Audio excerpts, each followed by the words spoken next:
여러분 혹시 레오나르도 다빈치의 최후의 만찬이라는 그림을 아십니까? 예수님께서 십자가에 달리기 전 제자들과 함께 음식을 나누시던 그 모습을 상상하여서 그린 그림입니다. 우리나라에도 굉장히 많이 알려져 있기 때문에 보기만 해도 저 그림은 어떤 그림이다라고 우리는 다 알 수 있습니다. 예전에 제가 청년으로 있던 교회에서 저희 교회 공동체에서 한참 어떤 붐이 일어났냐면 그러니까 퍼즐 맞추기 있잖아요. 500피스, 1000피스짜리 퍼즐 맞추기가 한참 붐이 일어났었어요. 왜 그랬는지 지금 잘 기억이 안 나는데 그 시기에는 굉장히 많은 사람들이 굉장히 많은 퍼즐을 맞췄죠. 이 레오나르도 다빈치의 최후의 만찬이라는 그림도 제가 그 많은 맞춘 그 퍼즐 중에 하나였습니다. 약 1000피스 정도 되었는데요. 굉장히 많은 퍼즐 조각이잖아요.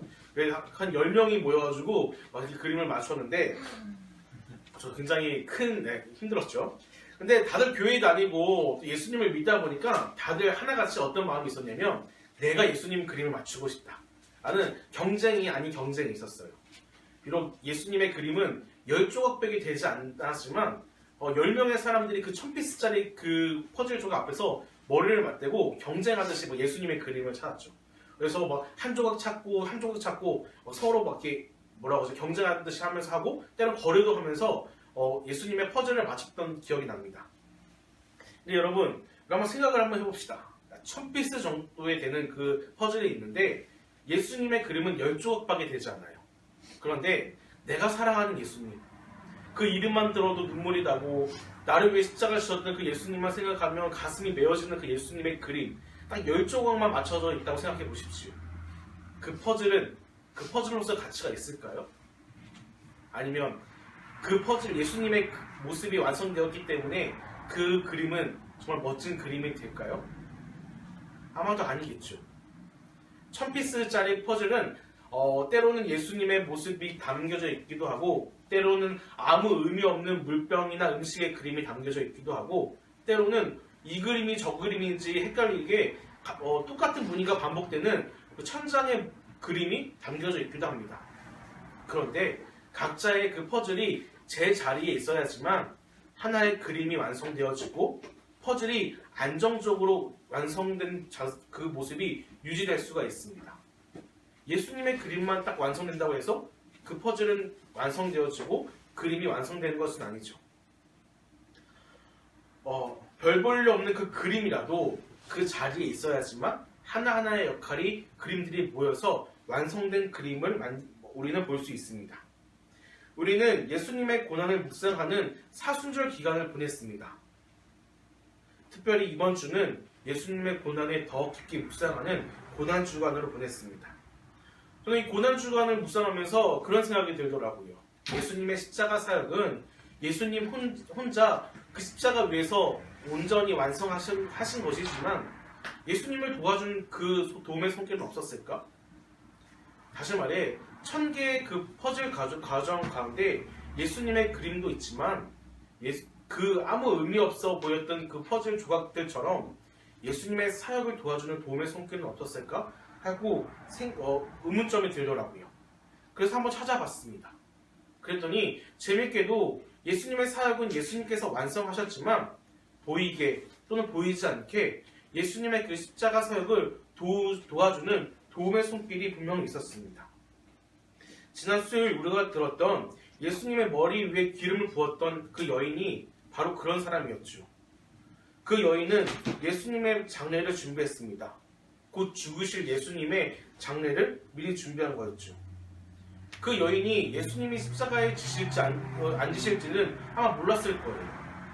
그리고 우리의 눈에는 그 여인의 행동이 어쩌면 가치 없어 보이기도 하고 무의미해 보이기도 하지만 성경은 하나님께서는 그 여인의 행동 하나를 결코 가볍게 여기지 아니하시고 예수님의 십자가 사역에 동참하는 그 역할을 보여주셨습니다. 이렇게 예수님의 사역을 도와주는 손길이 굉장히 많이 있더라고요. 바로 오늘 우리가 읽은 본문에도 2명이나 그 인물이 등장합니다. 오늘은 그 2명에 대해서 한번 살펴보고자 합니다. 먼저는 38절에 기록된 아리마대 사람 요셉이라는 사람이 있었습니다. 이 사람은 굉장히 능력 있는 정치가였어요. 굉장히 영향력 있는 정치가였습니다. 그래서 이 사람은 빌라도, 예수님을 죽이도록 허락한 빌라도에게 찾아가서 그와 대화를 할 수 있었고, 자신이 요구의 상황을 빌라도에게 말하고 그것을 얻어낼 수 있었어요. 굉장히 영향력 있는 사람이죠. 생각해 보십시오. 빌라도는 예루살렘을 비롯하여 유다 땅을 다스리던 사람이었어요. 굉장히 사회적 지위가 높죠. 이런 사람을 만나고 싶다고 해서 마음대로 만날 수 있었을까요? 이런 사람과 대화하고 싶다고 해서 마음대로 대화할 수 있었을까요? 아마 그렇지 않을 거예요. 지금도 그렇지 않습니까? 사회적 지위가 높거나 어떤 공동체에서 지위가 높은 사람은 만나기가 너무 힘들어요. 우리 목사님 보십시오. 얼마나 바쁘시고 만나기가 힘드십니까?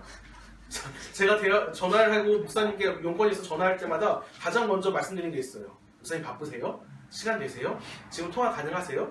목사님이 가능하다 하면 그때에서야 제가 통화를 할 수 있고, 바쁘다 하시면 저는 과감히 전화를 끊어야죠. 우리 목사님은 저한테 전화하실 때 어떠실까요? 저한테 지금 어디 있고 무슨 일 하냐고 물어보시고, 목사님이 원하시는 그 일을 먼저 주세요. 제가 바쁘던 바쁘지 않던 그건 전혀 중요하지 않죠. 왜냐하면 이게 사회적 위치가 나타나는 것이 아니겠습니까? 목사님은 문제 가지고 왜 웃으시죠? 왜 웃으시는지. 물론 제가 쉬는 날 전화하실 때 조금 조심스럽게 전화하시긴 하지만, 이렇게 사회적 지위가 좀 다른 사람들은 아마 만나기가 힘들기도 하고 또는 수월하기도 합니다. 빌라도를 만나고 그에게 자신의 요구사항을 당당히 말할 수 있었던 아리마대 사람 요셉은 굉장히 큰 영향력을 미친 정치가였고 행정가였습니다. 그러던 그가 예수님의 시신을 요구해요. 내가 사랑하는 예수님이 저 십자가에 달리셨는데 그대로 두면 안 되겠다라는 생각에 십자가에 달리신 예수님의 시신을 요구합니다. 로마 사람들이야 안식일이든 유월절이든 무엇이 중요했겠습니까? 아마 예수님의 시신을 십자가 위에 그대로 놓아뒀을지도 모르겠어요. 반역을 하면 이 사람처럼 죽임을 당한다라고 본보기가 필요했겠죠.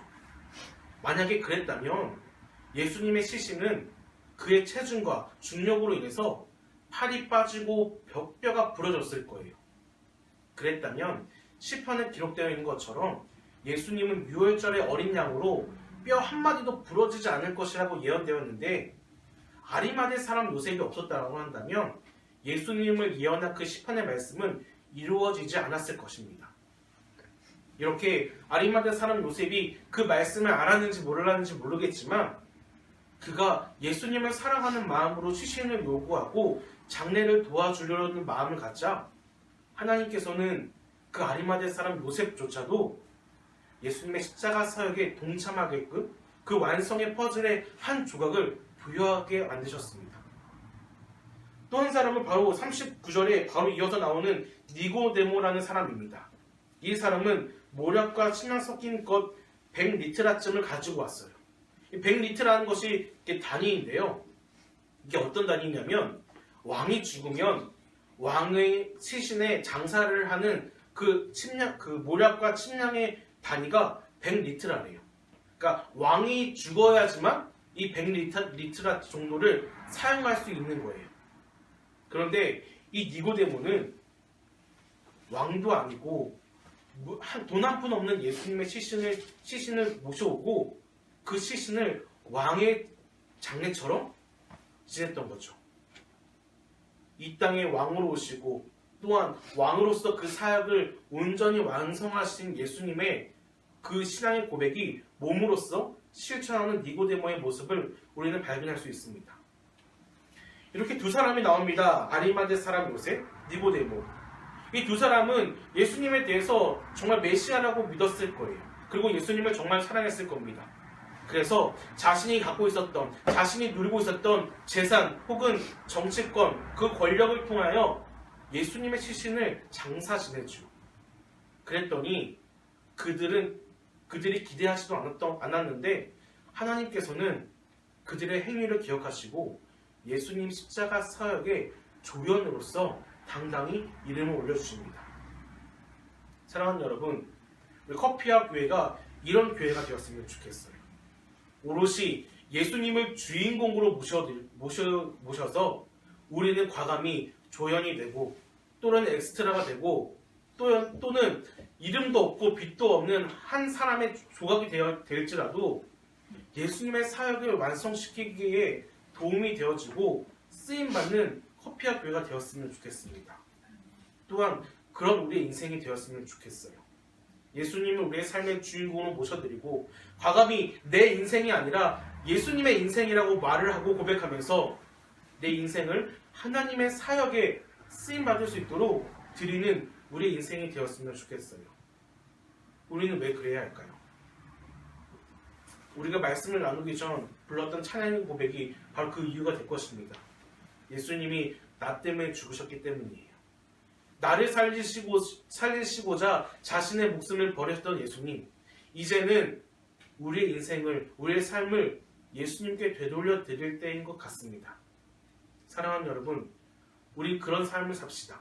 그리고 그런 교회가 될 수 있도록 열심히 노력합시다.